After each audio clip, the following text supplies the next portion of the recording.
મિત્રો, કેટલીક ફિલ્મો માત્ર સ્ક્રીન પર નથી ચાલતી, એ દિલમાં વસતી જાય છે અને એવી જ એક યાદગાર ફિલ્મ આજે ફરીથી આપણી વચ્ચે પરત ફરી રહી છે. પ્રીત જન્મો જન્મની ભૂલાશે નહીં, ફરીથી રી-રિલીઝ. આ નામ સાંભળતા જ પ્રેમ, લાગણી અને સંસ્કારથી ભરેલી એક પૂરી દુનિયા આંખો સામે આવી જાય છે. આ ફિલ્મ સાથે જોડાયેલું એક એવું નામ જે ગુજરાતી સિનેમામાં ભાવનાને ઓળખ આપે છે. વિક્રમ ઠાકોર. તેમની અભિનય શૈલી, આંખોમાં ઉતરેલી લાગણી અને સંવાદોમાં છલકાતો પ્રેમ. આ ફિલ્મ માત્ર લવ સ્ટોરી નથી, આ ફિલ્મ છે વચનનો વિશ્વાસ, સંબંધોની ઊંડાઈ અને એવા પ્રેમની કહાની જે સમયથી નથી ડરતો, જે જન્મો જન્મ સાથે ચાલવાની હિંમત રાખે.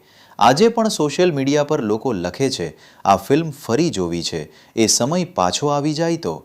અને હવે એ લાગણી ફરી જીવવાની તક તમને મળવા જઈ રહી છે. રી-રિલીઝ એટલે ફક્ત ફિલ્મ ફરી જોવી નહીં, પરંતુ યાદોને ફરી અનુભવવું, ગીતોમાં ખોવાઈ જવું અને એ શુદ્ધ ગુજરાતી ભાવના ફરી જીવંત કરવી.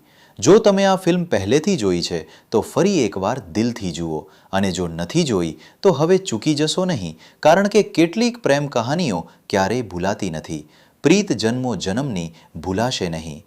ભૂલાશે નહીં, ફરીથી થિયેટરમાં જુઓ, અનુભવો અને પ્રેમને ફરી જીવંત કરો. અને ખાસ વાત, આ ફિલ્મ 19/11/2025ના રોજ ફરીથી રી-રિલીઝ થઈ ગઈ છે અને હવે આ ફિલ્મ તમારા નજીકના થિયેટરમાં તમે જોઈ શકો છો. જો તમને આવી સાચી, લાગણીસભર અને ગુજરાતી સિનેમાથી જોડાયેલી માહિતી ગમતી હોય, તો અમારા ચેનલને લાઇક કરો, શેર કરો અને સબસ્ક્રાઇબ કરવાનું ભૂલશો નહીં. અને કોમેન્ટમાં જરૂરથી લખજો, વિક્રમ ઠાકોરની આ ફિલ્મ તમને કેવી લાગી? તમારો જવાબ અમારા માટે બહુ મહત્વનો છે.